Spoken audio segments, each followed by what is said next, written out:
Terres et vignes de l'Aube à la foire de Châlons, émission spéciale au pluriel. Nous sommes en plein cœur de cet événement régional et nous découvrons au fil des émissions les 1001 richesses de l'agriculture auboise. Et vous allez découvrir dans cette émission une filière agricole innovante et prometteuse. Vous allez être surpris. Cette émission va être vraiment très particulière. Vous allez découvrir la culture du chanvre. Avec nous, Jérôme Gallois, vous êtes le trésorier de la Chanvrière de l'Aube. Tout d'abord, en quelques mots, la Chanvrière de l'Aube, c'est quoi?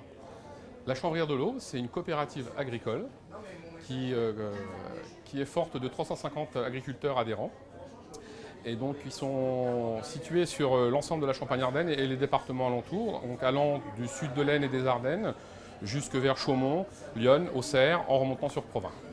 Alors, la production qui nous lie, qui vous lie, c'est le chanvre. On dit que c'est une plante extrêmement intéressante à cultiver. Pourquoi ? Eh bien, trois intérêts essentiels. Tout d'abord agronomique. La culture du chanvre s'intègre très bien dans la rotation, donc est une bonne tête d'assolement et un très bon précédent blé. De par ses racines, elle permet de restructurer le sol. Ensuite, un intérêt environnemental, puisqu'elle ne nécessite aucun désherbage. C'est une plante très étouffante. Elle est assez rustique et donc assez résistante aux maladies, ne nécessite aucun traitement. Et enfin, ne nécessite pas d'irrigation également. Et on peut donc aussi valoriser toute la plante. Oui, toute la plante, donc elle a aussi un intérêt économique pour l'agriculteur. Alors c'est une véritable filière qui existe dans l'Aube ? Oui, avec non seulement des producteurs, mais également donc, une industrie et puis des clients en aval. Alors justement, cette filière, je vous propose de la découvrir en images à travers ce reportage, de la culture à ses multiples utilisations. Le chanvre est bien implanté dans l'Aube. Reportage de Christian Vira. Les 5000 hectares de chanvre de l'Aube servent aussi bien pour l'isolation, les matériaux composites ou l'énergie. À Fauvilserre, Patrick le cultive depuis 1999. Dans cette plante, on exploite deux parties essentiellement. Donc la partie haute, la graine, et la partie basse, la tige. Avant d'être utilisée, toute une filière de production de chanvre a été mise en place. Elle se compose des agriculteurs, des collecteurs, des transformateurs et des pôles de recherche. Premiers concernés, les agriculteurs, pour qui cette plante possède de multiples avantages. Il n'y a pas beaucoup d'intervention dans la culture. On la sème et on n'a pas de désherbant, pas de fongicide, pas d'insecticide. Au niveau économique, c'est une plante intéressante. Alors, ce qui est favorable pour la plante, un sol calcaire. Le climat est favorable aussi à la récolte à l'automne. Dans l'Aube, Vivessia collecte les graines, ses débouchés, les graines pour oiseaux, des appâts pour pêcheurs, des compléments alimentaires et de l'huile de chanvre.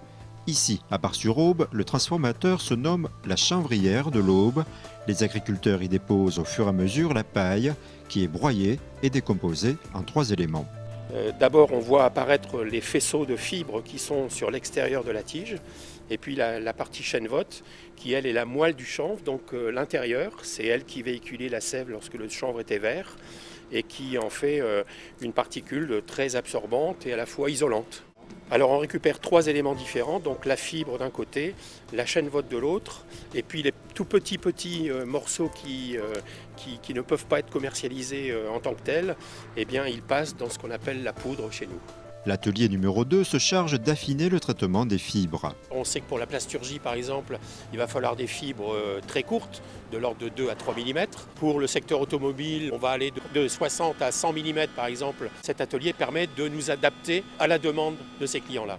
L'atelier numéro 3 permet, quant à lui, d'empaqueter la chènevotte. Pour les litières, pour les animaux, par exemple, des petites balles de 1,5 kg, 3 kg, 7 kg, 10 kg. Pour les jardineries animaleries, c'est le chanvre que vous trouvez dans les animaleries pour les petits cobayes, les cochons d'Inde et autres lapins. Enfin, la poussière, dite la poudre, est transformée en briquettes. Qui serviront de biomasse énergie à nos clients, soit pour la brûler, soit pour la méthaniser. Afin de proposer ces éléments, la filière compte sur un pôle recherche et développement, direction la Technopole de l'Aube, à Troyes, au 2e étage. Une recherche pour les producteurs, orientée pour la production agricole, donc gérée par le CETIUM, et une recherche pour les industriels, la transformation, donc gérée par Fibre Recherche Développement. Dans les mêmes locaux, on est basé dans les mêmes locaux. Il y a une très forte variabilité au niveau des rendements entre les parcelles dans un même bassin de production. Donc le but c'est d'essayer de trouver des solutions pour améliorer les rendements, les stabiliser. parce qu'il y a une usine à approvisionner. Si on part sur une surface et où il y a des chutes de rendement, mais là forcément ça pose des soucis. Depuis l'aube, le Cetium pilote 12 agents partout en France. Chaque année, l'ensemble de la filière se réunit afin d'améliorer le cycle de production. Revenons donc un instant sur les multiples usages du chanvre qu'on a vu dans ce reportage. Jérôme Gallois, première utilisation, ce sont tout d'abord des fibres pour la papeterie. Oui, exactement. Le marché du papier est un marché historique pour la chanvrière de l'Aube.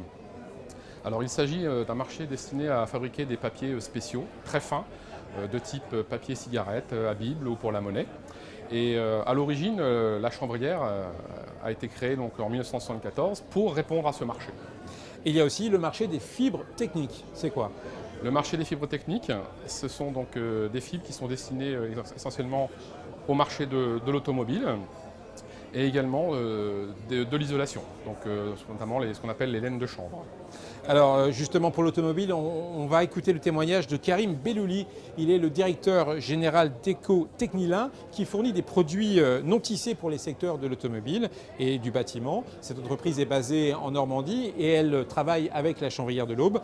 Karim Bellouli nous dit pourquoi il utilise le chanvre et pourquoi il s'approvisionne chez vous. Le chanvre a cette particularité qu'elle est produite en France, cette fibre, et par des coopératives agricoles, notamment la chanvrière de l'Aube, chez qui on achète nos fibres, qui a une politique commerciale qui correspond tout à fait à notre stratégie. Il y a pas mal de fibres naturelles qui suivent des cours du dollar. Je pense au lin par exemple. Si tout le monde se rue sur le lin, le prix augmente. Si la récolte n'est pas bonne, le prix augmente. Je dirais il y a certaines fibres où en fait tous les ans la fibre augmente. On est dans l'industrie. Moi, quand j'ai un business avec l'automobile, c'est pour 7 ans. Donc quand on fait un véhicule, on fait l'ensemble des véhicules pour l'Europe à minima et pour 7 ans. Et donc il faut de la stabilité de prix. Vous imaginez bien que Renault ne peut pas vendre sa Laguna dans 3 ans 15% plus cher parce que les matières premières sont plus chères. Donc on a besoin de stabilité. Et la chanvrière a décidé sur ses fibres techniques de conserver une stabilité de prix pour ses clients. Donc ça, c'est la première chose qui nous plaisait. Et la qualité du chanvre que l'on peut avoir en France est intéressante au sens où elle va permettre une déformabilité de la pièce qui va être importante au moulage. Donc c'est aussi pour ça que le chanvre rentre dans le panel. Alors on ne va pas dire que c'est la meilleure fibre du monde, hein, mais ça fait partie des meilleures fibres. Et cette technique couplée à cette politique de prix correspond tout à fait aux besoins de l'industrie automobile aujourd'hui. Bel exemple d'utilisation du chanvre, mais il y a encore beaucoup d'idées, beaucoup de possibilités d'exploitation. Il y a par exemple le béton de chanvre. À quoi ça correspond? Donc, le béton de chanvre est un mélange de chêne-vote, donc c'est le bois de la plante, issu du défibrage et du décortiquage de la paille, qui est mélangé à de la chaux pour former le béton de chanvre. C'est utilisé dans les bâtiments et qui a une capacité d'isolation phonique et thermique très importante. Autre débouché, alors là on est dans un univers totalement différent, le chanvre est aussi utilisé pour de la litière animale. Exactement, donc c'est toujours le bois de la plante. Historiquement, la chanvrière a développé ce marché donc très tôt. Dans un premier temps pour répondre à des demandes vétérinaires sur des chevaux malades. Donc les litières pour chevaux ont été développées il y a très longtemps. Et maintenant, ce sont pour les petits animaux.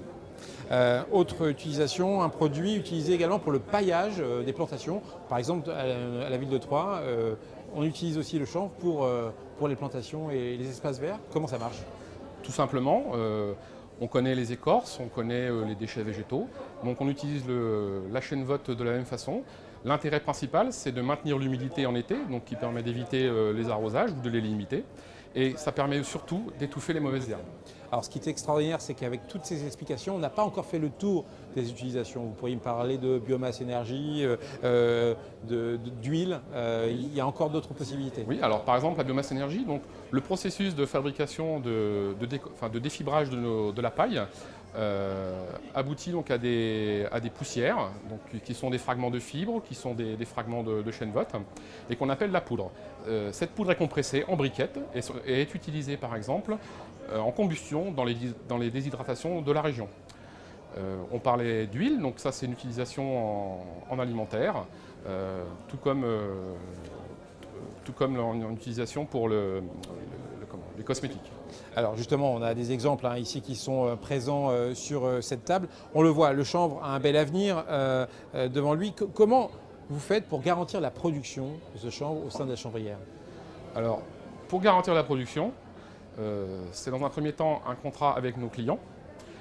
Et ensuite, dans un deuxième temps, pour fournir la matière à nos clients, un contrat avec le producteur qui s'engage sur un volume, sur une durée. Avec une démarche qualité. Avec une démarche qualité. Donc, tout au long de la fabrication de nos produits, et nous avons mis en place depuis quelques années une démarche qualité et toute une traçabilité de nos produits tout le long de la chaîne. Il y a encore de nouveaux horizons commerciaux. Je vois du fil textile. Bon, c'est existant, mais ça peut être aussi très fort à l'avenir. On peut faire du textile avec du chanvre. Oui, ça fait partie de nos marchés en développement sur lesquels nous mettons des moyens en termes de recherche. Mais ça veut dire que mon costume, un jour, peut être fait avec du chanvre? C'est ce que j'espère, c'est ce que nous espérons tous dans la filière. D'accord. Il y a une autre possibilité, c'est la cosmétique qui existe. On le voit, là, vous nous avez apporté une crème protectrice faite à base de chanvre. C'est encore aussi un chantier d'avenir. Il y a encore beaucoup de choses à faire. Oui, donc ça en l'occurrence, c'est fait avec donc, la graine qui s'appelle le chène-vie. Alors ce sont encore des marchés qui démarrent, puisque le chène-vie actuellement est principalement utilisé en appât pour la pêche et en noisellerie. Et effectivement, les marchés qui sont en devenir sont l'alimentation avec l'huile, avec également les graines décortiquées à utiliser dans les salades ou également dans les pains spéciaux et dans la cosmétique. Ça sent extrêmement bon en tout cas. Pour réussir à développer tout ça, il faut une politique R&D très très forte. Comment on s'organise? Comment on s'organise? À la chanvrière, nous disposons d'un ingénieur R&D qui suit un certain nombre de dossiers. Et la chanvrière soutient également la structure FRD, Fibre Recherche et Développement, qui est basée à Troyes. Et donc que nous suivons sur un certain nombre de projets qui nous tiennent à cœur pour l'avenir. Dont on a vu quelques images dans le reportage. Vous voyez donc l'avenir de manière positive à la chanvrière de l'Aube, il y a encore un énorme potentiel? Oui, nous voyons l'avenir avec un énorme potentiel et nous faisons des efforts pour augmenter nos capacités dans l'avenir et encore renforcer la transformation des éléments de nos productions. Merci Jérôme Gallois, on a découvert avec vous la formidable utilisation du chanvre et bon courage pour les années à venir et les nombreuses utilisations que vous nous présenterez dans les années 2015-2020. À très bientôt. À très bientôt pour une nouvelle émission.